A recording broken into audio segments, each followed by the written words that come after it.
Hello, everybody. Welcome back to the League Two podcast, EFL debate. We're talking all things EFL this evening. We've got a plethora of guests coming on, but first of all, we've got I say regular guest. It's his first appearance of the season. He's going to be with us for the duration to chat all things League Two. Great to have you back on, Joel. How are you? Yeah, cheers for having me, Gab. Yeah, obviously back on from League One last season, but ready to go at League Two again and hopefully win a few more games than we did last season. Yeah, absolutely. And you're rocking your retro 90s Shrimps kit as well, which is or is it an international top or is it more? No, it is indeed a 90s Morecambe kit. Yeah, nice. I thought so. I was just wondering for a moment then. Delighted to be joined as well by Matt Boosey from Gills In The Blood. How are you? Very well, thank you, gents. Rocking the 90s football shirt as well. There we go. We've not messaged each other beforehand, I promise. I know. Just a happy coincidence. It is. Absolutely. Well, listen, we're going to got a few guests coming up later in the show, but I wanted to talk to you, Matt, about that 1-0 victory over Harrogate for Gillingham because it was a late goal from Sean Williams, which was after a bit of a flat second half, perhaps from the Gills. I did actually watch the highlights. I thought in the first half you clearly created 4 or 5 pretty presentable opportunities, but just a few things not quite clicking in that final third, possibly. Yes, 100%, and the fact that there was like a 15-minute delay in the middle of the half as well for an injury, which didn't help anybody. So, but yeah, twice during the game there was a drinks break or an enforced break, and it just sort of killed any sort of momentum that we were just trying to build up. Unfortunately, and obviously it was ridiculously hot. It was ridiculously hot for Harrogate as well. I understand that it was ridiculously hot for every club up and down the country. But yeah, it just felt that every time we was making a couple of steps forward, there was a break in play and it set us back one step. But we were never in any danger of losing the football match. And yeah, of course, we'd love to be sitting here and talking about Gills winning games 3-0, 4-0 and that type of thing, and strikers scoring left, right and centre. But at the end of the day, 3 points is 3 points. And we've picked up 3 points more often than not this season, more often than not since the turn of the year. And I think if we're sat here and it's April, May and we're still winning games 1-0, not that I'm in any way saying it's sustainable for the next 6-7 months, no one's going to care one jot. But yeah, there's still areas to improve and that's at the top end of the pitch. But like I said on my match day review show, you have to remember that 6 of that starting 11 at the weekend were either not regulars or not even at the club second half of last season. So it's not going to be instant. So I always try to be glass half full rather than glass half empty. I think there's so many positives with what is still a pretty new group. We've not had Ollie Hawkins to call upon so far, and I know how much you rave about a Neil Harris side with a proper target man in it. I think what's let us down is we've sometimes still tried to play as if Ollie was there, and that's caused us issues because then it's not sticking as well as it should. I think it's Macabon up top rather than, that's it. Or if you're going to play Ashley Nadders, and then you've got to turn back fours around and back threes around and stretch them and allow Ashley to run in behind. Whereas if you're still trying to play it into his chest and his head, that's not his strength. His strength is stretching defenders and defences, and we saw that early part of the season. He's gone off the boil slightly, but he was unlucky not to pinch one at the end on Saturday afternoon. But yeah, plenty to improve upon. But I think Alex Ferguson always said if you're not playing at your best and you're still winning football matches, then it's a sign of a good side. And I think we've still got gears to go through. I know we've been saying that for a long time, but 1-0 is no different to 5-0, essentially. If you win 25 games 1-0, you're going to be there or thereabouts regardless of goal difference. True. So that's certainly true. I want to come to you on this, Joel, for a bit of an outside perspective, because I can remember under Jim Bentley, there was a lot of seasons where Morecambe would end up winning your first 4 games, sort of like 1-0 or 2-1 and that kind of thing, and then you'd end up finishing 21st and stuff like that. But what's your feeling on teams that sort of start quite well on paper, but you're sort of thinking, you want a bit more from them? And yeah, what do you make of Gillingham so far as well? Yeah, I mean, in reference to those old Jim Bentley starts, I remember we'd often be top going into September or October.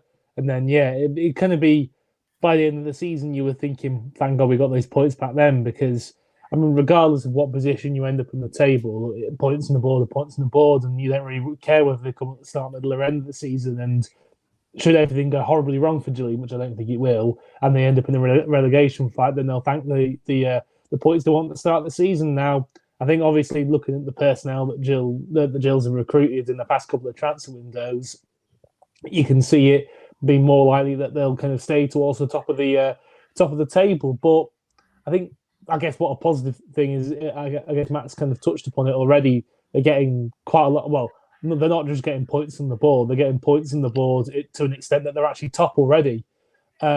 At a time when they don't seem to quite have gelled yet. Obviously, it looks like they're defending well, apart barring that kind of what had happened in the second half versus Colchester.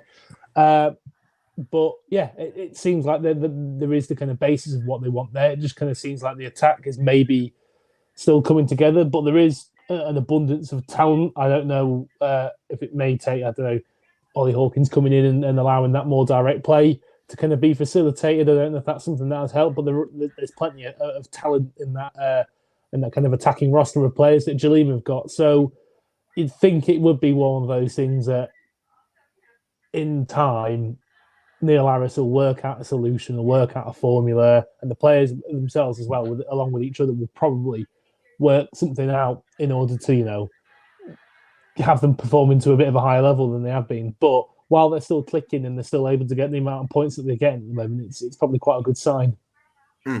Yeah, just talk to me about the defensive resilience of this Gillingham side, Matt, because I think there was one ball that Harrogate had that just flashed across the box. I think Sam Follering went on a run, but no one got on the end of it. And other than that, they didn't really test you. So I guess that speaks to the defensive foundations that you've already established. Absolutely, yeah. And again, same as 1-0 wins you 3 points, clean sheets, means that you're not going to lose football matches. And we've kept 5. It is a weird stat, and I keep reading it and hearing it on various podcasts and channels that, how can you be top after 7 games and have a 0 goal difference? But we've had 3 really bad halves of football in the league this season. That was Colchester's second half, but albeit it was up to an hour, it was an even game. There was nothing in it, and we should have been in front first half. But so you say second half Colchester was bad. We capitulated, and we don't do that generally under Neil Harris. We were absolutely rotten at Grimsby. Not going to sit here and pretend otherwise. Didn't start properly. I think they earned a corner in about the first 10 seconds. We just never switched on, never learnt from our mistakes that day. Neil's come out since and said he got the team slightly wrong in terms of personnel and potentially the shape, but players weren't good enough. At the end of the day, you can coach and you can do all this and that, but once them players step over that white line, it's on them. And there was absolutely nothing from any of them players at Grimsby. So that was by far the worst performance of the season. You could probably say we got away with it at Crawley to a degree. But again, we defended our box really well. We took our chance when it came, albeit with the help of an own goal. And then we were really solid second half. Obviously, the big change in that game was Dom Telford's penalty. First 10 minutes, it would have been a completely different game, I think, if they'd gone in front. And this has been the problem with Neil Harris ever since he's arrived at our football club, is that we're not good at chasing. I think we've only won 3 games from a losing position in all competitions, and that's Wimbledon in the league, and I think that's 2 EFL trophy games. So we know everyone's thoughts on that competition. So that's something to work on. But then to flip it the other way, I think we've gone in front. I think we scored the first goal 30 times, and I think we've won 24 of them. Haven't lost when we scored the first goal. So we're much better at leading games. And I had Dave Salmon on my match preview show, and I was on his podcast in the build up to this week as well. And obviously Joel and know him really well. And he said, obviously we're coming to Gills. What do we do? They're top of the league. They don't concede loads. Score the first goal. That's got to be the aim for Morecambe, and then see how we react to chasing a football match. But defensively, we've been absolutely spot on. Like I say, there's been 3 really poor halves of football. Aside from that, we've generally been really good. Anything that gets flung into our box, we defend well. We've got people now that are willing to chuck bodies on the line, throw their head in front of everything. I mean, Shad Ogie's made 2 almost stupid blocks, like to the point where you're going to get yourself hurt. There was one at Stockport opening day. I think the bloke clattered one from the edge of the box, diving header from about 6 yards to get it out for a corner. And there was one in the Accrington game, I think it might have been, or Colchester.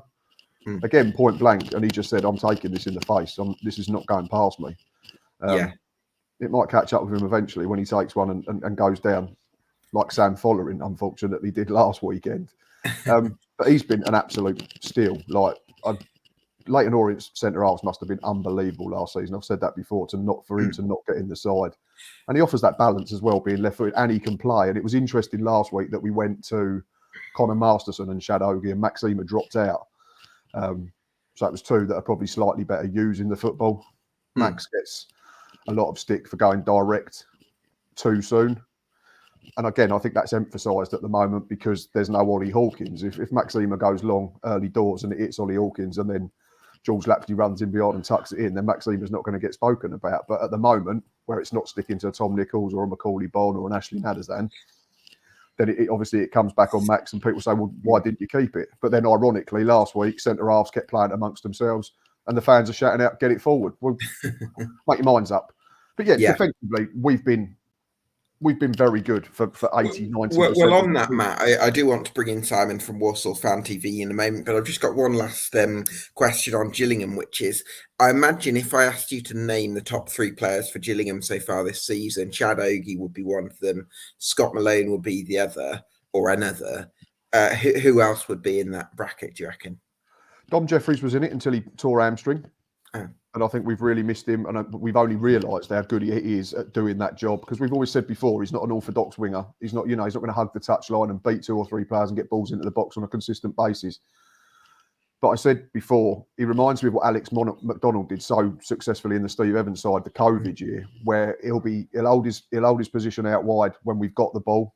His delivery's decent enough. He's good enough to get up and down and work hard. But he's very clever at tucking in when we lose the possession of the football to make us harder to beat. So we almost go like a 3 in the middle of the park. And we've missed that. And I think Neil said there's been no coincidence that we lost 3 in a week when Dom tore his hamstring. And we've recovered now and we're starting to learn, I think, because Conor Mahoney's getting up to speed and he looks a very good player. But if I had to go top 3, Shad Ogie has to be in there. I'd say Jake Turner.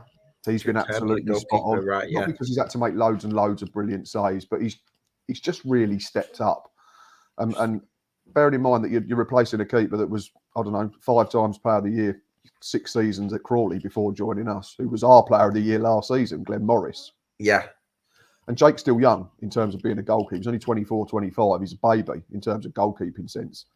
He was hit and miss as well, Joel, at Morecambe, wasn't he? He sort of had some good moments and then some sort of a few shaky moments early on. I say mainly miss. He got his loan cancelled in January. I think I don't know exactly what I think. We never really know how things are with footballers. At the end of the day, it was quite an early loan spell for him. I think those first loans are always quite hard. I know a lot of managers would prefer to take players on second or third or whatever loan spells. And I remember he started relatively solidly, and he looked pretty steady. He was kind of like the opposite of what you expect from a lot of young keepers, in that he looked pretty steady, but I remember his shot stopping wasn't really that great. He didn't look like he was very springy around his goal, but it's a first loan spell. It's players acclimatizing to the level, and you could see he had a bit about him as a keeper. He ended up losing his place to Mark Halstead after 2 or 3 months of the season, getting sent back in January, but at the end of the day, it's football. Like, sometimes it doesn't work out for you some seasons, and he's obviously kicked on and worked in his game, or just gotten himself in an environment he feels more comfortable in. And yeah, it's good to see him doing well there, because you can see he had a bit about him that just didn't quite work out with us. But that's just how it goes sometimes. So yeah, it's good to see it working out for him. Yeah, brilliant. Well, great to see Jake Turner having some great form. I'm sure he's going to be one of the top goalkeepers in the league this season. Great to be joined by Simon from Walsall Fan TV. How are you, Simon? I think you need to unmute your mic, mate. Classic. You need to unmute. There we go. There we go. I'm sorted now. How are you, mate? How are you? I'm good. I've had a spin round few days, but looking forward to the weekend for the big Mike Flynn v Matt Sadler clash. So, of course, Mike Flynn, our manager last season, and was unlucky with injuries, in fairness, but he got sort of outed and ended up at Swindon, and now he started off like a steam train with Do Swindon. you know what? I'm really surprised at how good football Swindon are playing, because I was just watching some of the moves. I don't know if either of the other gents on that, Matt or Joel, can sort of relate to this. Some of the football that Swindon have played so far, especially in a couple of their home games, has been amazing. And there was me sort of sitting there watching it, thinking, "Where was this at Walsall last season?" Exactly. You must have been thinking, "What?" Well, at the fans forum, when he joined Walsall, he talked about, let's get the first goal and then go and get the second and just keep attacking. And then whenever Walsall were playing last season, anytime we scored, it was like batten down the hatches. We sort of hiding, and never looked like scoring bags of goals. But I think, as we can see with Swindon, they're conceding a lot as well. Sure. And I might get shot down with this, but who've they beat? Really? Yeah, Crawley. If you maybe not play the best teams. Crawley, Sutton, Forest Green. That's the 3 games they've won. Yeah, I mean, they all. Ben Foster's career. Ben Foster's career, yeah. That's brilliant. That's a good one, Joel. That 5 each.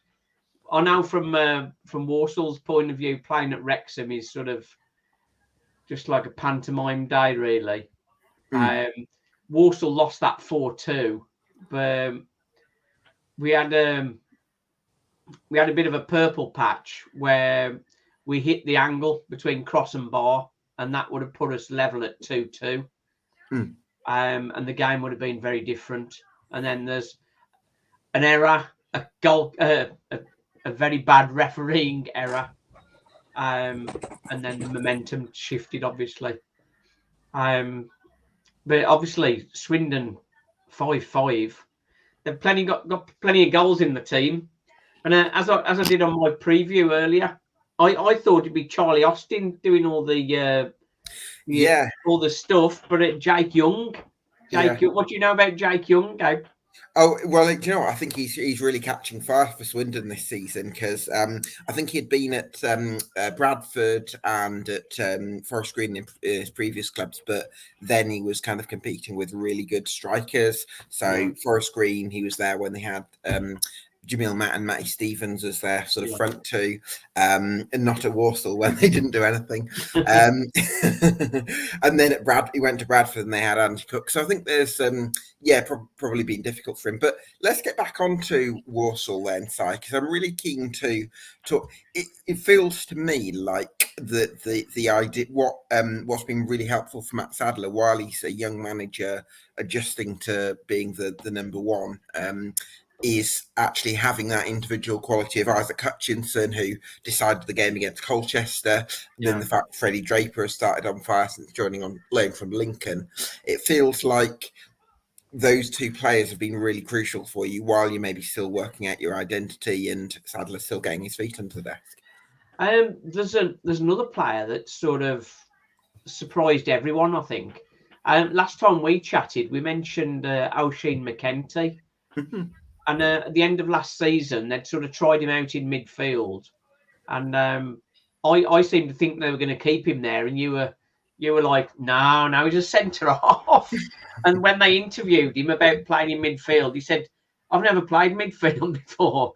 This is a typical Walsall thing. Where do you normally play? Right then, we're going to put you here. That's it." Which is so strange, isn't it? Because it's not like you're completely. I mean, tell me if I'm wrong, but certainly if you look at the squad, I don't quite know where things are with injuries, but I would have thought you're quite well stocked for midfielders as well. We are well stocked for midfielders, and he's a first choice. He's first team starter, choice starter, regardless of injuries. Oisin McEntee has. He's got the physical presence in midfield, which we wouldn't have without him, because we've got some smallish guys in there. He covers every blade of grass. He's very competitive, very physical. And the cross for Draper's goal against Salford was absolutely top draw cross. And then he got on the end of one for the winner himself. So it was a pretty good jump as well, the cross from the right, and then he that's it. And Draper, as you've mentioned, he started off very well. The big shock is Danny Johnson. He's out the team, which Danny Johnson is the one everybody's scared of, and he's not played last 2 games and we've won. So winning without Danny Johnson is which is odd for me, because I would have big thought plus. he would have actually been more prolific in a Matt Sadler team with some of the ideas he wants than maybe some of the football we saw under Michael Flynn, which wasn't necessarily conducive to creating too many chances. Yeah, we're definitely creating more chances now. My concern is at the back, because we have conceded some goals early doors. And Chris Hussey, highly rated player that we had from Stockport. Stockport were very disappointed for him to leave them. And he's been fairly solid, bar one error against Wrexham. And he's retired. Do you know what? It does annoy me a little bit when players retire. I mean, it was literally just after the transfer window was closed. Like, Chris Hassett couldn't have chosen a worse 2 months time. after signing a brand new contract with a new club, he just decides he doesn't want to play anymore. Yeah. There's got to be something else there. I think it may be there may be a family crisis or something. Yeah, possibly. Yeah, possibly. They haven't stated that, but I think it's got to be something like that, because he was playing well. He had a sending off, and he had a game suspension. But then when he didn't come back, it was hang on, what's going on here, sort of thing. And him sort of stepping out of things does leave us short of experience in a team that's very inexperienced anyway. Joel, I want to come to you on this. What's your take on players retiring at inconvenient times? Should we, as football fans, have I been a bit harsh on Chris Hassey, and should we, as football fans, kind of make allowances for footballers to make decisions that are best for their personal circumstances? Or do we feel like footballers, when they've committed to a club, have a responsibility to honour that commitment? I mean, to a certain extent, you've always got a moral responsibility if you make that kind of commitment. But it's life, it's reality, you know. People are gonna, if a good opportunity comes up, or whether it's a move that might be on the more selfish thing, like, and the things like they've been offered more money. Actually, that's not necessarily selfish. That's kind of sensible if somebody offers you more money, and you take the move, or whether it's kind of on things that are motivated by money, or a different career choice, or if it's motivated by something like that is kind of reactive, like a family crisis. At the end of the day, you know, there's lots of reasons for people moving. Yeah, I think obviously it does leave a bit of a sour note, I guess, if it's kind of coming, like you say, just after the transfer window's ended, when he's committed to a new club for another year or two. But also, you know, you don't really know what's happened, and at the end of the day, it's his life. He's entitled to do as he pleases with it, really. And you know, it's just one of those that it's the harsh reality of football sometimes. And yeah, you sometimes do get left in the mire. Obviously, when Stephen Robinson sticks up to St Mirren in February a year and a half ago, you know, that left us a bit in the mud. But that's life. That's how it goes sometimes. And you know, hopefully Walsall will have the players in the squad to be able to kind of adapt and get them through that. Well, we're here again, really, because it was around the same time last season that Peter Clark had a family issue and he disappeared. I mean, in that situation, I think you were quite well stocked at centre backs. Had lots of good centre backs, and I don't think that was a thing that really affected But to be honest, with Peter Clark, we were glad he went because he was awful. But Chris Hussey has been very good. Yeah, I mean, I do want to bring in Adam from View From The Findus, the Grimsby Town podcast, in a moment, but I've just got one final question for you, Simon, which is, are you more confident about Sadler's chances now than maybe you were at the start of the campaign? I'm normally very optimistic, and I was thinking top 7. Having seen how well Gillingham, Notts County and Wrexham are sort of faring, as it were. Initially, I thought, hang on, 12th is going to be more sort of our kind of area. But the last couple of weeks, obviously getting 2 wins, it does sort of lift spirits a little bit. And I'm quite comfortable with the squad. I think we've got a good squad, but it is a young team. So I think that may sort of hold us back. So in answer to your question, I was over optimistic and a tad pessimistic, and now I'm sort of coming to reality that probably 7th to 10th is probably where we're going to be. Yeah, that makes a lot of sense. Well, listen, Simon, it's been such a pleasure having you on. Hopefully, have you on again later in the season, and good luck to the Saddlers. Join the pain. Cheers, mate. Well, delighted to bring in Adam from View From The Findus podcast on Grimsby Town. Thanks for hopping on at late notice, Adam. We really do appreciate it. How are you feeling as a Marin right now? It's been a great start, right? It certainly has. First of all, good evening all. Lovely to meet you all. Hello, mate. You're right. It has. It's been a very good start. We are looking very solid at the back. I'd say, well, 3/4 of our defence look very strong. We've got a player in from Middlesbrough called Camille Conte, who sits just in front of the back four. And he's the League Two N'Golo Kante. He really is. He's just such a classy player. I think he's more technical than Kante. You could argue that. Because what I really like about Camille Conte, I'm so glad you mentioned him, Adam, is that he seems to be very press resistant in terms of being able to pick the ball up under pressure, turn the opponent, and then get the team playing. And I just don't think you had any of that in your midfield last season. So to have that now, I think that makes a real difference. Yeah, and it was a real coup because I think there was quite a few clubs that were in for him after, because he was at Gateshead on loan last season. Looked brilliant for them, and I think and permanently was a bit of a surprise as well, Adam. I thought 3-year deal. How many 3-year deal? 3-year deal, yeah. Right. So that's really good. I mean, I think you must have done really well to sell the club to him.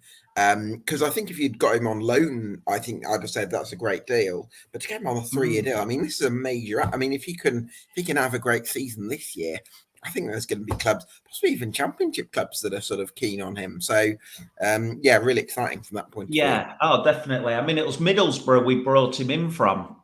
And a lot of Middlesbrough fans couldn't believe that they'd got rid of him. I mean, they were shocked.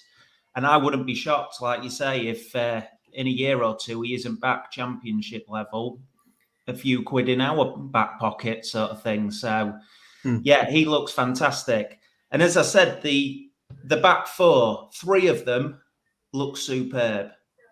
Maher, Rodgers, the 2 centre halves, look brilliant.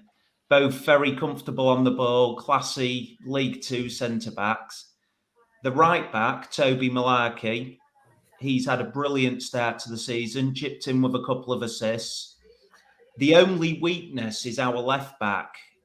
We started the season with Anthony Glennon, who is very good at going forward, not the strongest defender. Right. And if there's anything Paul Hurst likes, it's a tight defence. You're never going to concede many with Paul Hurst in charge. And I think second game in, Notts County away, he pulled Glennon off after about 30 minutes. We have, apart from the EFL trophy, we haven't seen him again. He doesn't make the bench. He's suddenly the forgotten man. And Danny Amos has been put in there. It's like childish guy. So how's Amos been getting on then, Adam? Okay. However, I was at Bradford away on Saturday, and it was quite clear they were targeting that left-hand side. You could just see that it was one of them. Every time they got the ball, they were looking to play it that side. Yeah.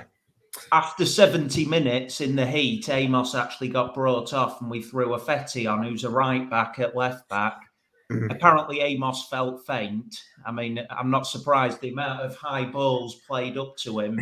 He spent most of the time staring into the sun, and I'm not surprised he felt faint. I did walking back to the car, it was that hot. But they threw a right back on, and it was eventually from that side of the pitch where they ended up getting the late equaliser. Do you think then, Adam, you can wait to January to bring in another left back, or do you think Hurst will look into the free agent market? Or well, he did. We were in on deadline day for a left back. I think Brandon Fleming from Hull. He went on loan. Was it to Shrewsbury? I think He definitely went somewhere else. Might have been Shrewsbury. Yeah, I'm pretty certain it was Shrewsbury League One. He's going to choose them over us. But yeah, Hurst has come out and said we were in the market for one.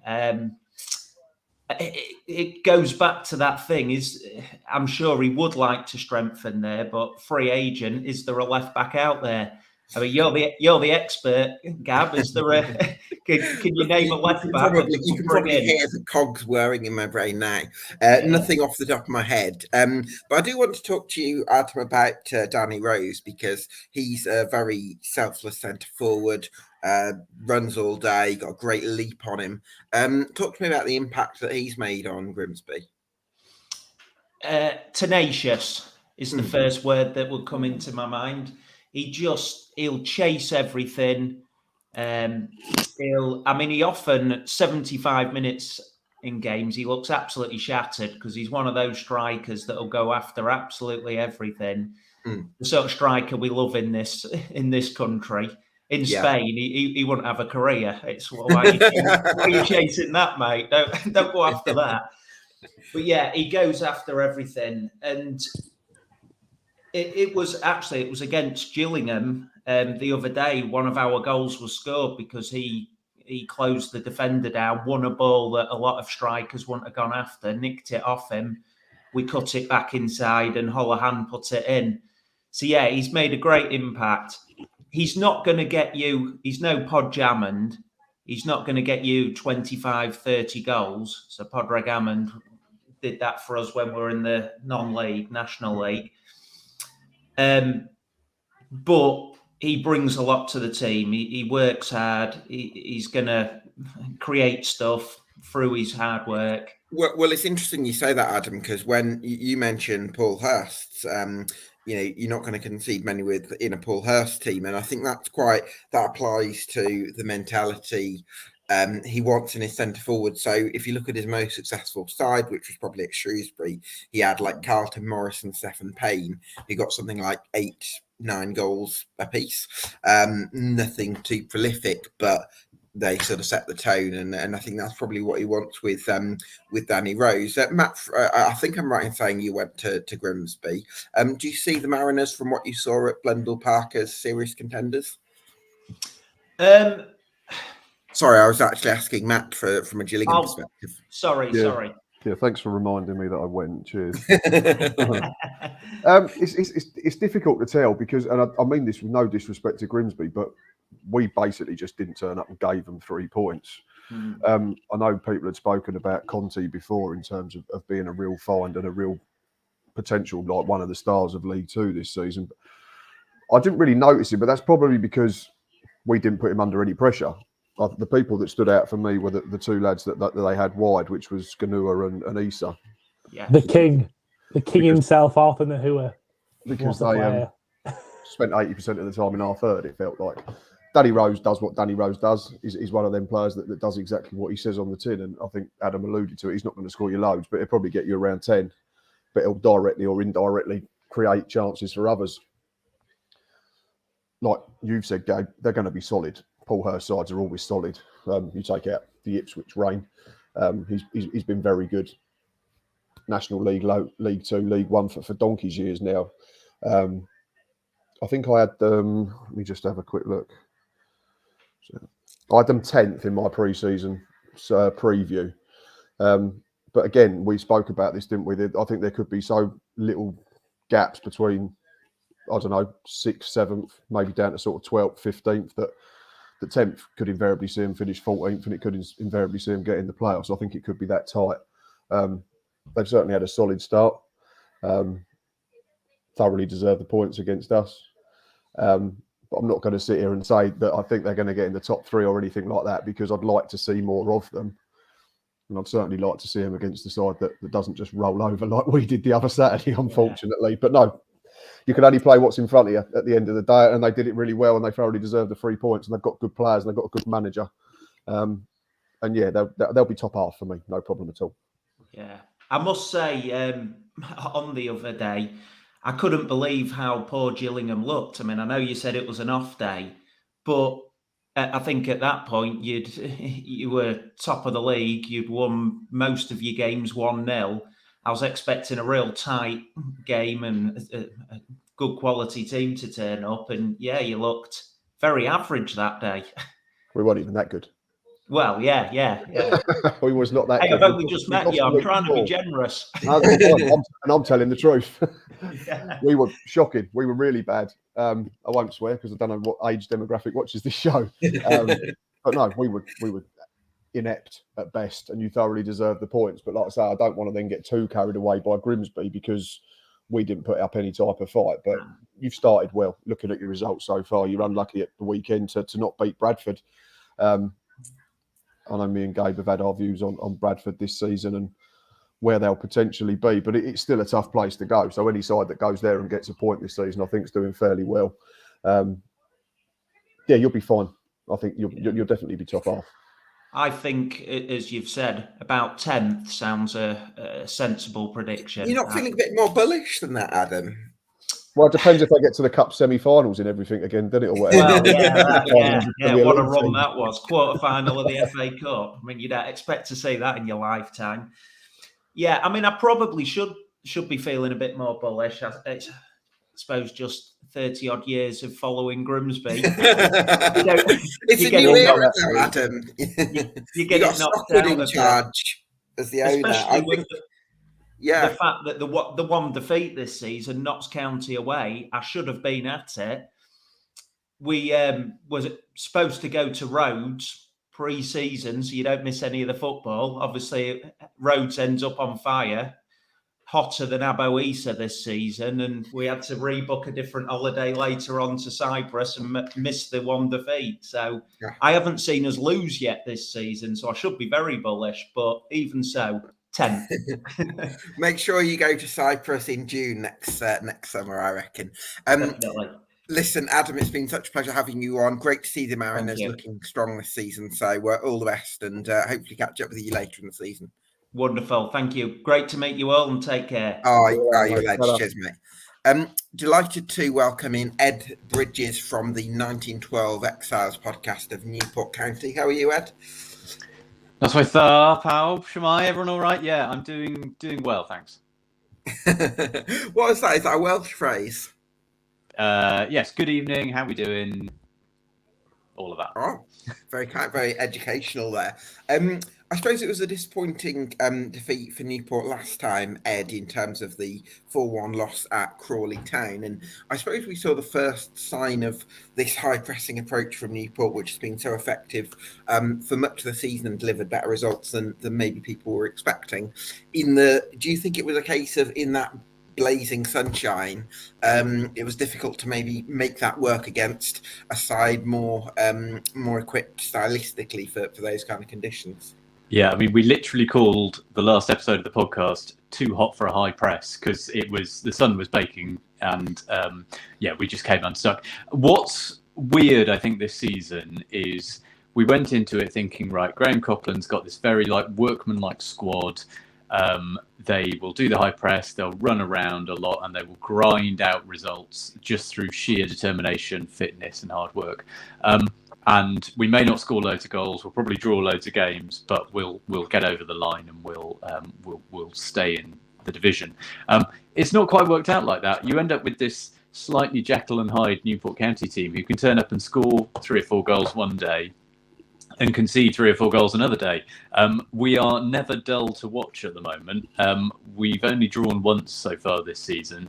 And there will be performances like we've had at Accrington and at Crawley where we ship a load of goals, but equally there have been games at home where we have managed to find our scoring boots. You know, we hammered Doncaster. We've scored plenty of goals in other games. So I think if you'd offered most Newport fans that a month or 2 back, we would have said thank you very much. You know, we're getting the points on the board. We had a relatively straightforward opening set of fixtures. It's going to get a lot tougher. Next 3 games, we've got Barrow, Bradford and Salford. And I think they will be stiffer tests than some of the ones that we've had. But we're going okay, and we're probably performing slightly above expectation at this stage. Certainly are. Ed, I don't know if it's possible to sort of fine tune the settings to getting a little bit of a crackle. You might not be able to, but if you could just have a quick look into it, that'd be amazing. Joel, what do you make of Newport's form from the outside perspective? Well, I could probably tell you more about Newport squad than most Newport fans. They've adopted quite a few ex-Morecambe players, but I think it's funny because I think that they're one of a few teams who have been kind of predicted to not do that great this season, and they've actually we kind of have quite a clear idea. I think a lot of people had a clear idea of who might be towards the top end of the table, and there was quite a big group of teams that we all thought would compete for the playoffs. But there's been a few teams who maybe looked at crashing that, even though they weren't really expected to. Obviously, Newport started well. You've got Swindon and Crawley. Could even include ourselves and Crewe in that kind of equation. So, yeah, it's nice to see them doing well. Really, I think they've got that team like. They've got some decent players. A lot of players who played for us at League One level. You know, Aaron Wilding is, I'd say, probably one of the best attacking midfielders at this level. I think he went under the radar for quite a while under Jim Bentley. I don't think we ever really quite got the best out of him under Jim Bentley. And then Derek Adams has come in and absolutely got the best out of him. Done really, really fantastically with him, and he's, you know, I think he did want to stay with us in League One, but obviously, I think it was a family thing that got him down there. But it's Newport's win that, because ultimately he's a fantastic player at this level. Ryan Delaney at centre back, he had a bit of an up and down time with us, but he's still good for League. I think he's good for League Two.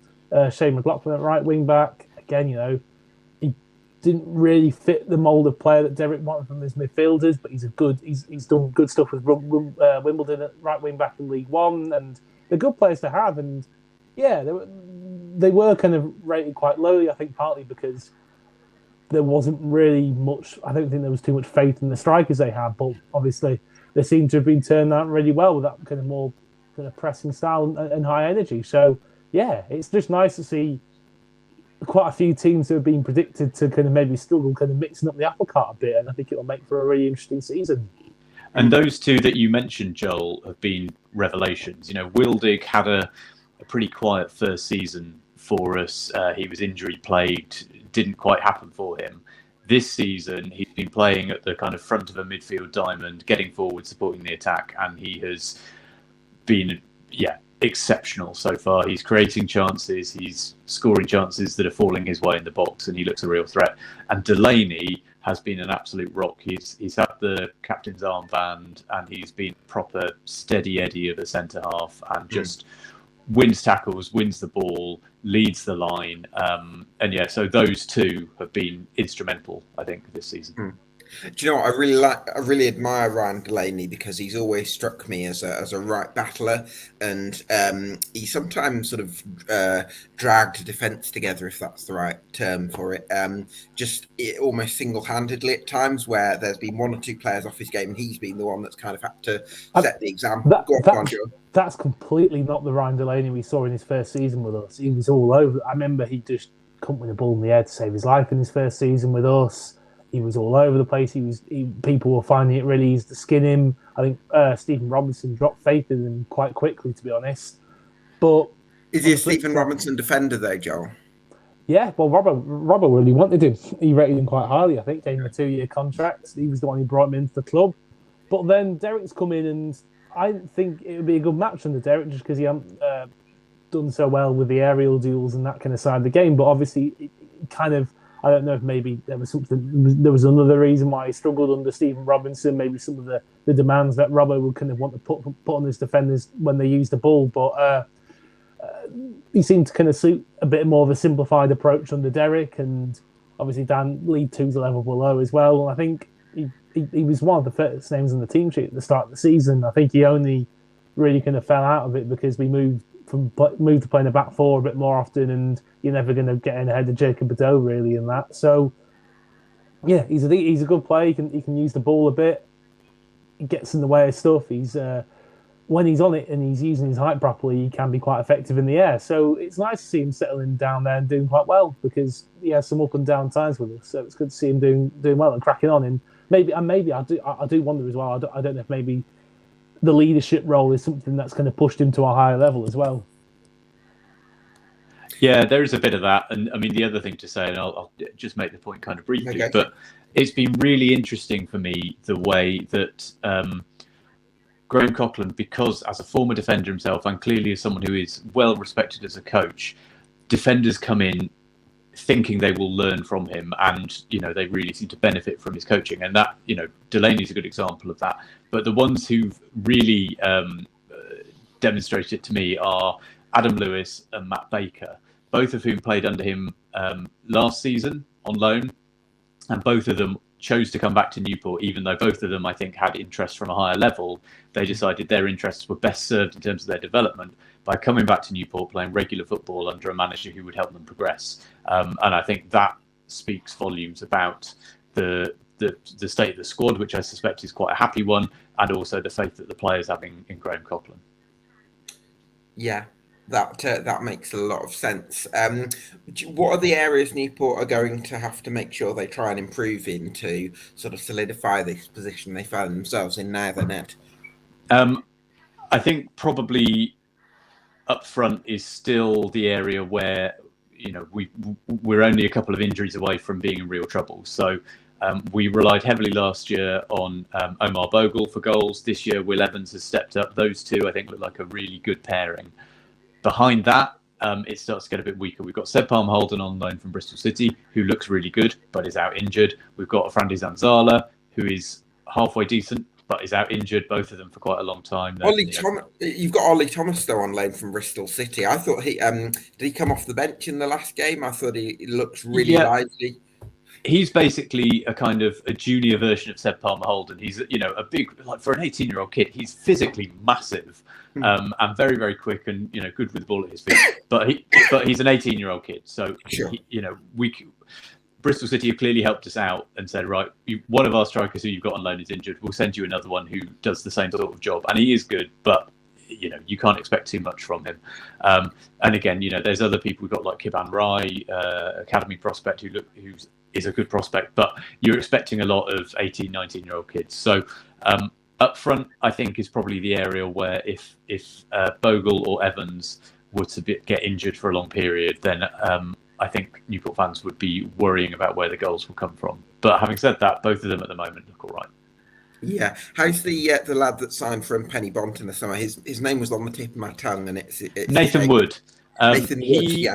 He's another one. I mean, we've got a lot of players who fit this mould where it's probably going to be Christmas before they really get up to the level physically, kind of kick on and so on. But, so far he's looked good when he's come off the bench. He's a fan's favourite because he went through the Newport Academy before going elsewhere and coming back. And it seems like a really good human being as well. I think Newport fans are really taken to him. But, yeah, again, it's not expecting too much too quickly from some of these young lads. Yeah, absolutely. Well, listen, I think it's been a great start for Newport. You must be really happy just finally with the work that Graham Coughlin is doing, because I know you felt like he did he stabilised things so well last season as well, didn't he? And being a fan-owned club, it does come with its restrictions, I suppose, which we've spoken about. As well as huge advantages as well. But he's been able to really mould a team together, hasn't he? Yeah, he really gets the DNA of Newport County, and he's worked well within the confines. We are still just about a fan-owned club. There's a big vote coming up at the end of this month where trust members will be voting on potentially taking some private ownership into the club and becoming a kind of hybrid run model. That might free up some money for Coco to invest in the January window, so that may well help things. But in the meantime, yeah, he's a really good manager. He gets the club.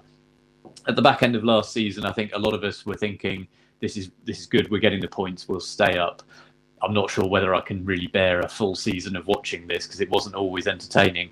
This year, actually, that started to come through as well, and we play some good football at times. So, we're not going to storm the league. We probably aren't even going to finish top half. But given how challenging I think we expected things to be coming into the season, I think we've been pleasantly surprised and very reassured by what's turning out on the pitch every week. Yeah, absolutely. Just finally, by the way, I'm curious, will you be voting? I would presume you'd be voting for fan ownership to remain. I mean, I still haven't made my mind up. I think a lot of fans feel the same. The current trust board are saying we really need to take investment because fan ownership is no longer sustainable with the money that we've got coming in, and the club is running on an operating loss every year. Yeah. I think I take that on board. There are a lot of fans who I think are just desperate to see some money being invested into the product on the pitch, and again, I can understand that. But I am kind of emotionally wedded to the idea of fan ownership. I think that's how clubs should be run.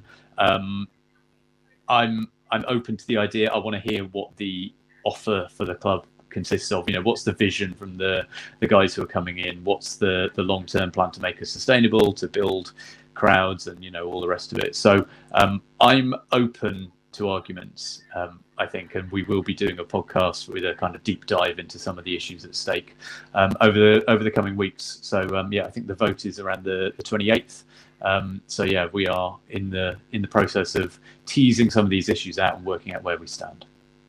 Joel, what's your take on fan ownership versus outside investment? Because it's a tricky one. Like the ideal is that every club is run by their own supporters, and you do have that sort of the transparency that comes with that and the security. And yet sometimes the financial landscape of English football is that clubs that are fan-owned do seem to operate on the loss that Ed was talking about. So there's clearly challenges that come with it as well. Yeah, I think it's ultimately something. It's a nice ideal, and some clubs have been able to make it work for various reasons. But I think it is worth remembering, there's not always necessarily going to be the structure or the personnel or the wealth amongst fans in place, or the ability to attract investment as fans at all football clubs. And I think it'd be nice to have in place. Maybe it's something that,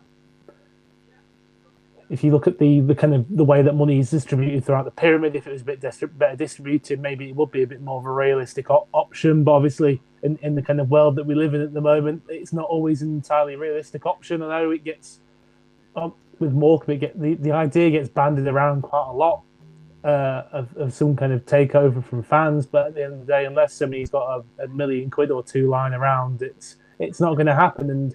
And these things often kind of, and these fan ownership situations often kind of spring up through crises. I don't know the exact history of Newport, but I believe that's the case with Newport. It was the case with Exeter, obviously, in the early noughties. It's been the case with Bury, obviously. Hopefully they'll be able to climb back through the league soon now they've had the merger and everything.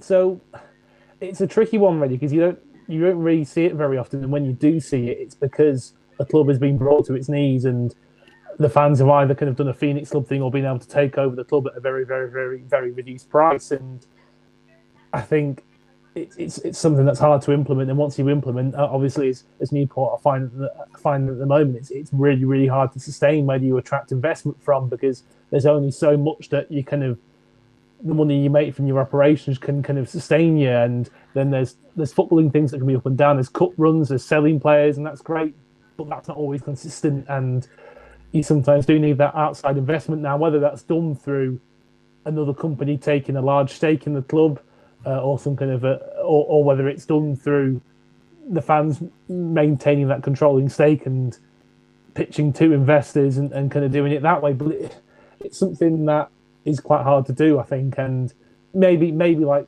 Newport are kind of looking at maybe a hybrid model will kind of be the most beneficial way to do it. But yeah, I think that there's an idealism, but there's also, I guess, a realism that you've got of the financial situation that you've got to look at with the whole thing. Yeah, absolutely. Well, listen, hopefully either way, Newport County can find a safe, sustainable future where the owners do sort of care about Newport County Association Football Club. So hopefully you can move towards that, Ed, and best luck with it, and hopefully see you again later in the season, mate. Cheers. Diolch yn fawr. Thanks very much. Cheers. Joel, I wanted to ask you about Morecambe in terms of the mid-table start that you've had. I think probably a little bit similarly to what we've discussed with Newport and maybe Crawley as well. Maybe a bit better than possibly what we were expecting before the start of the season. I'd say I think maybe a little bit, but I'd say from kind of watching some of the stuff we put together in the friendlies and stuff, and after the Walsall game, I think we looked like we could as long as we're lucky with injuries, we could be a reasonable mid-table side, maybe pushing a bit higher with a bit of luck and if things gel in a particular way. But I think ultimately we've got quite a good first 11. You know, we've got a bit of depth in midfield. We've got a good set of defenders. James Connolly's just come in on loan from Bristol Rovers. He made his debut against Salford and put in what I'd call a masterclass in how to deal with somebody who's quite a lot bigger than you in how we dealt with Matt Smith. So yeah, I think we're a decent side. Got good options in most areas of the pitch. I think there are some areas where personnel-wise we are a little bit light. In terms of if there's a couple of injuries and suspensions, we will be found wanting a little bit. I think that's probably mainly up front, where our starting front three and Adam Mayer, Tom Bloxham on the wings, and Michael Mellon up front is really, really quite strong. But beyond that, there's not a great deal of depth. Yeah, I think I'm pretty happy with the start. I think away form is obviously the issue, but at the same time, it's quite hard to judge after only 2 away games. And they were both kind of quite unique against Mansfield away. Mansfield are a very, very good side. We've tried to do something tactically to deal with them, and it's gone awfully, I'll be honest, leading to them. Well, they played you off the park, wasn't it? Second game of the completely. season. I think they play a diamond. We've tried to combat it with a 3-5-2. There was a couple. I can think of a couple of reasons why we tried to do that. On the flip, but what it's kind of led to is Mansfield having that extra man in midfield. In the centre of the park, and it meant they could just absolutely maintain complete control of the ball. And then obviously away at Harrogate, there's been a couple of refereeing decisions, rightly or wrongly, that have gone a certain way, and they've kind of been quite big deciding factors in the game. And yeah, it's hard to judge the away form yet. If that's something we can sort out, though, you know, I feel relatively positive about not being too near the relegation zone this season. I mean, coming to you on this, Matt, it feels like from the outside, Morecambe didn't get quite the takeover they wanted. They didn't get the takeover they didn't want either. But they're still in this kind of, you could say, possibly stale situation where they kind of crave the new ownership, and it's like until they actually get that, which feels like that might be a long way off. Joel might sort of come back to that, but at the moment, it feels like it's possibly a difficult period, and Derek Adams is trying to sort of get some results together and keep them safe in mid-table, you know, while they are where they are. Yeah, I think so. And obviously, like I said earlier, speaking to Dave for my match preview show, because we faced Morecambe at the weekend, I think there's quite a large degree of firefighting going on behind the scenes, and obviously that filters down to the pitch, because there's clearly some sort of restrictions in terms of contract lengths that they can offer. And they remind me of us a couple of years ago when we got relegated out of League One, where I think we took out the COVID loan and somebody didn't read the small print. But that's for another podcast. So obviously they're limited in what they can do. I think it's only 1-year contracts. They can't go over a certain amount, and Joel will be able to tell us more than that. But yeah, in terms of the stuff on the pitch, though, I think Derek Adams has done a very good job so far. Again, same as us being top, it's a very small section of the season, but I think the away form is a bigger concern than Joel was trying to let on there. I know it's only 2 games this season, but I think it's 25 points from the last 144 available on the road. That's going back over 2 seasons. That's a massive. But then you're including like Ipswich away. Yeah, you got to remember that. I totally understand that, but horrible teams in League One, and I think we've got 6 players from last season. How much can you necessarily say that the negative effects of obviously I think we had a psychological barrier last season. There's no doubt about it. I think that it kind of tied in with the like Gabe said, the size of the grounds, the size of the teams that you go into, the way that they can just stretch the pitch on their home turf and really just put you to the sword. And I think psychologically we just really hit a bit of a block in the end with that kind of thing, even when we went to the smaller grounds like Cambridge. But it's a completely different team now. I'd say in the Carabao Cup, we've gone away to Rotherham, a championship side. I know it wasn't Rotherham's best side, but we put in a really good performance there. We've lost on penalties, but we've taken them penalties. We've drawn full time in 90 minutes against them. So I think there are still some lingering concerns, but I think if I think about it logically, it's just that there's 6 players left from last season. and I'm not sure how much the psychology of those issues last season will carry on. Obviously, this season it's not been an encouraging start, and I think what I would pick out from that is when Harrogate did take the lead, we went from looking competent to looking all over the place. Although to be fair, I thought we gathered a little bit at half time, but yeah, it's a tricky one really. I think give it a few more games, and we'll be able to say for sure how much necessarily things are carrying on from last season. I do want to talk about that front three you touched on earlier, though, Joel, of all 19-year-olds in Michael Mellon, Adam Mayer, and Tom Bloxham on loan from Shrewsbury. I think Mellon has really impressed me so far this season. He looks like such a technical forward, doesn't he? Yeah, I mean, I think I mentioned it earlier in the pod, and I'll mention it probably a few more times this season with some of the players we've got, but it's that second kind of loan spell. And obviously the first one was actually with us when he's had 8 games, and he looked a bit, obviously at a higher level too, but he's looked a little bit shy, a little bit, not quite. Initially, he looked a little bit shy, a little bit not quite. You can see he had a bit about him as a player, but he just didn't look quite ready for men's football, really, and just quite a little bit unsure of himself. But he's come back. He's gone away. He's thought about the difficulties he faced, and he's had a bit of a think about it. I think he's put a bit of work in the gym and stuff. I'm sure he's gone away and worked on a few little different aspects of his game. He's had a bit of and now he's come back kind of mentally and physically prepared to kind of take on those challenges, and he's looked really, really good. His hold-up play's been pretty good, I think. You know, the ability to kind of stick into a defender, take the ball down, bring others into play. That's come along really nicely. I think as he's gaining a bit of confidence, we are starting to see the thing that was raved about him, which was just kind of finishing, his ball striking ability, how much of a good nose in the box he's got, and he's put on a couple of really good finishes already. So yeah, just really, really positive to see how well he's doing.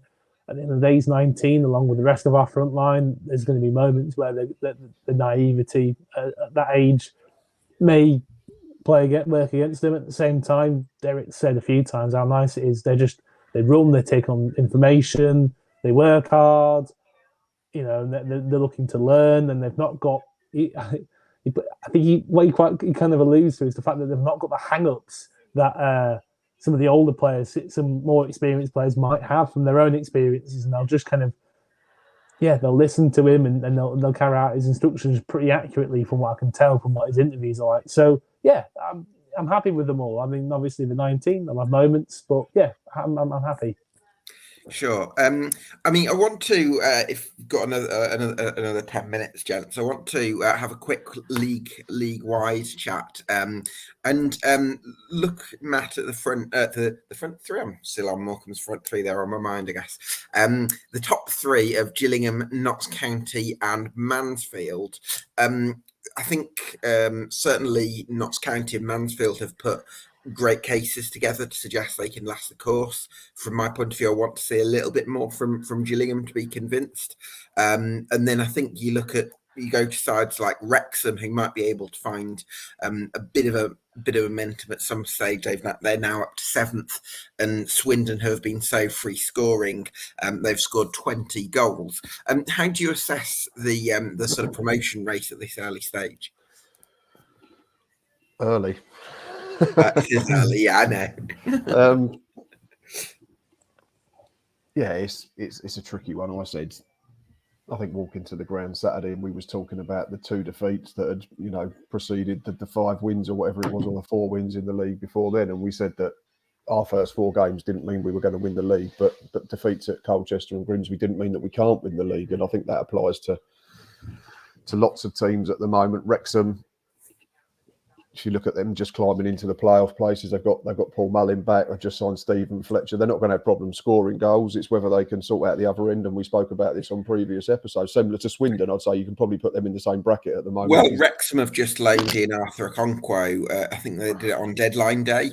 I think that's a massive signing because actually first few games of the season, we had Nathan Salt on the podcast a couple of weeks ago from Wrexham. He spoke about this. It was like Ben Foster conceded pretty much every shot on target he faced. Whereas I think when you get a goalkeeper in Okonkwo who had a great half season at Crewe last year, I do think that's going to make a difference, and maybe their defence is going to start to look a bit more sort of stable, and they're going to have that clinical edge with Fletcher seems to have started great already, and Paul Mullin's coming in. So I do think Wrexham are going to be a threat. Joel, do you reckon? Yeah, I think they will. I think they will be. I mean, just look at the quality they've got. They won't be able to kind of sweep teams aside with the quality they've got on a consistent basis in the conference, obviously. But yeah, they've got a lot of good quality. You know, some of their underlying numbers are looking incredibly, looking pretty threatening, really, aren't they?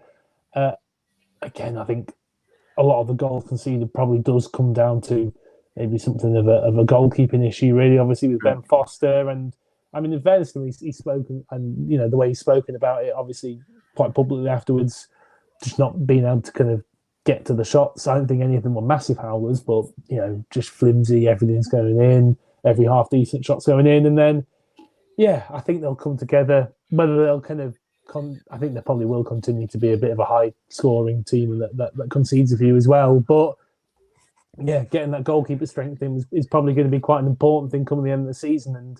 And Stephen Fletcher just kind of even more supercharged them at the top end of the pitch. So yeah, they'll definitely be a threat. I mean, I've seen Notts County and Mansfield already. I'm really sold on them too. I thought they were both fantastic. I know we managed to hold. Even though you held Notts County. Yeah, I mean, look, we put in a pretty, I'd say, just a fantastic game plan. Again, I think Matt alluded to early on the podcast about football fans never being quite happy and booing everything. You know, you knock the ball around the back. Fans tell you to get it forwards. You kick it forwards. Fans say, "Oh, you're just wasting the ball." You know, and we had that a bit against Notts County, where what we do is we kind of press their defenders a little bit, not that intently, make them circle it round to the goalkeeper, then just stand off, make sure all their players are cut off, and literally we let their goalkeeper come into the centre circle pretty much, and just didn't close him down. And all our fans are going absolutely mental. But what's happening is every time he's getting the ball, he's taking it to the centre circle, he's popping a long ball forwards, and it's going out for a goal kick, or Faz is heading it away. So, you know. But football fans, you know, never happy how they are. So, but yeah, we put in a good game plan that worked really well against them. At the same time, you could see the quality in the side. You could see the way they moved the ball around, and you know, we negated them well that day. But there was enough there to make me think, yeah, these guys are these mean business. And obviously, Mansfield, they did comprehensively beat us and dismantle us. And yeah, I think they'll definitely be up there. I'll have to see what I think of Gillingham after this weekend, but. Again, just looking at the personnel, I think they've definitely got the defending side of things right. It looks like the things at the top end of the pitch are coming, but that can happen, can't it? You know, players take time to gel. I think managers take time to kind of work out maybe a little bit of the best system, the best little formula to get the best out of them. And you know, scoring goals is ultimately quite a hard thing to do. You know, you've got to be on it with your movement and the way you link up with everybody. So. And with the quality that they have in that department, I do think it'll probably come good, especially with the manager of Neil Harris's quality. So it's almost like the points they're picking up at this starting point of the season, almost a bit of a bonus. Yeah, well, that certainly makes a lot of sense. It's going to be really exciting.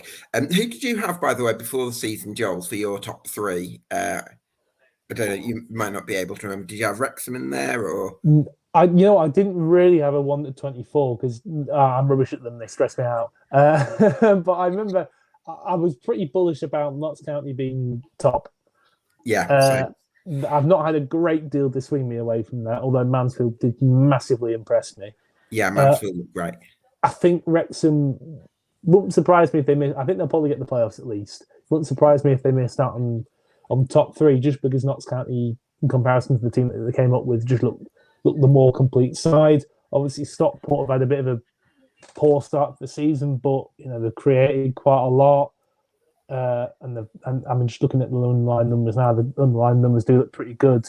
So you think and they've still got Carl Wooden to come back up top, who's quite a big player for them. So exactly, yeah. So I think I was probably looking at Notts County, Stockport at the start of the season. I'd say probably Mansfield, given the quality and what I've seen of them. But Interesting. That Stockport thing might wobble a little bit if they continue to kind of struggle to get up there. And yeah, just in general, like, I think there's a few teams that got tipped for the playoffs that are struggling, and I've seen a couple of them, Bradford and Salford. Neither of them looked up to very much. They both, if only there was someone here who sort of was sceptical of Bradford before the season. Hey, well, that's the thing that they're doing the thing that I think Derek Adams loves to feast upon in League Two, which is teams that try and play a bit of a kind of passing style, but don't really do it with much conviction. I think Bradford are kind of doing that, Certain Notts County, they do it with complete conviction, and they'll be better for it. But Bradford, not really. So I was surprised at Salford not being not having much conviction in their passing. I saw them last season at Swindon. I thought they were really, really good. They looked to have dropped off a bit of a cliff this season, but yeah, interesting that there are a couple of tip teams that are kind of struggling, and then there's your Crews and stuff doing quite well. Yeah, I'm surprised. Yes, Crew look really good. I don't know if they're going to have enough depth to sustain it this year, but certainly great progress for them, and really excited about Swindon as well. They seem to be playing some great stuff. Listen, gents, it's been such a pleasure to have you on the League Two podcast. Thanks to Matt Boosey from Gills In The Blood TV and Morecambe fan Joel Shooter from the Shrimps Trust podcast. Thanks to all my guests. Thanks to you for watching at home. This has been EFL Debate, the League Two podcast. We'll see you again next week.